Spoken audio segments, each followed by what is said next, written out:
সুনামগঞ্জের মহাসিং নদীতে একটি সেতুর অভাবে চূড়ান্ত দুর্ভোগে আছেন সুনামগঞ্জের ৩ উপজেলার মানুষ। চলাচল ব্যাহত হচ্ছে দিরাই, শান্তিগঞ্জ ও জগন্নাথপুরের ৫০টি গ্রামের ৫ লাখ মানুষের। তারা অভিযোগ করেন ৫৪ বছরে কেউ তাদের দাবি পূরণ করেনি, অথচ সেতুর অভাবে দিনের পর দিন ব্যাহত হচ্ছে এসব উপজেলার শিক্ষা, চিকিৎসা, ব্যবসা বাণিজ্য সহ কৃষি পণ্য বিপণন। দর্শক, এই নিয়ে আরো বিস্তারিত জানাতে আমাদের সাথে যুক্ত হচ্ছেন সহকর্মী শহীদুর আহমেদ। শহীদুর, এত বছরেও মহাসিং নদীর সেতু তৈরি হয়নি, এই নিয়ে এখন পর্যন্ত কর্তৃপক্ষের কোনো উদ্যোগ কি চোখে পড়েছে? রয়েল, ধন্যবাদ আপনাকে। দেখুন, চীনে একটি প্রবাদ আছে, তাদের চীন দেশের আসলে দক্ষ বলা হয় হোয়াংহো নদীকে, কিন্তু সুনামগঞ্জ অঞ্চলের ৩টি উপজেলা, বিশেষ করে দিরাই, জগন্নাথপুর এবং শান্তিগঞ্জ এলাকার দক্ষ হিসেবে চিহ্নিত করা হয় বা বলা হয় স্থানীয়ভাবে মহাসিং নদীকে। কেননা এই নদীর যে ৩ মোহনায় মিলিত হয়েছে ডাউকা এবং কামারখাল এবং মহাসিং নদী, এই ৩ মোহনা কেন্দ্র করে এই এলাকার মানুষ আসলে পারাপারের মধ্যে চরম ভোগান্তি এই এলাকার মানুষজনের। বিশেষ করে সরাসরি ৫ লাখ মানুষ এই রাস্তা দিয়ে তারা যাতায়াত করে থাকেন, খেয়া পার হয়ে থাকেন।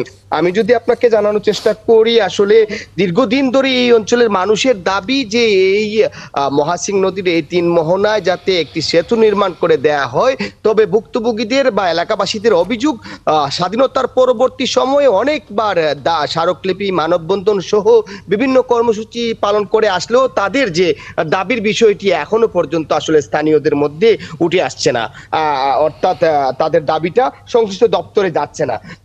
ইতিমধ্যেই কয়েকদিন আগে 3 উপজেলার মানুষ এই মোহনাতে আসলে তারা মানববন্ধন করেছেন এবং তারা দাবি তুলেছেন যে দ্রুততম সময়ে যাতে যোগাযোগ ব্যবস্থাটা উন্নতি করা হয়, এ কারণে একটি সেতু নির্মাণের দাবি তুলছেন। আমি কথা বলেছিলাম স্থানীয় প্রকৌশল অধিদপ্তর এলজিডির নির্বাহী প্রকৌশলী আনোয়ার হোসেনের সাথে। তিনি বলেছেন যে এই মহাসিং নদীর 3 মোহনায় সেতু সহ একটি সংযুক্ত সড়ক নির্মাণের জন্য তারা একটি 600 কোটি টাকার প্রকল্প আসলে প্রস্তুত করে মন্ত্রণালয় পাঠানোর পরেও বৃহৎ অঙ্কের টাকার কারণে সেটি আসলে এই প্রকল্পটি আসলে বাদ দেওয়া হয় এবং দাবি করা হয়েছে যে এটি আসলে আর হবে কিনা এটা দোদুল্যমান অবস্থায় আছে। তো স্থানীয়রা দাবি করছেন যাতে এটি দ্রুততম সময়ের মধ্যে করা হয়। এই প্রেক্ষিতে তারা স্মারকলিপি সহ আবেদন দিয়েছেন। এখনো পর্যন্ত আসলে সেটি সুরাহা হয়নি। দ্রুততম সময়ের মধ্যে হয়তো এটি আসলে বাস্তবায়ন হতে পারে, এই ধরনের প্রস্তাব হয়তো এলজিডিতে যাবে। সেই আশায় আমরাও রাখছি। আশা করি খুব দ্রুতই এই কার্যক্রমে নিয়ে যথাযথ কর্তৃপক্ষ পদক্ষেপ নেবেন। ধন্যবাদ শহীদুর।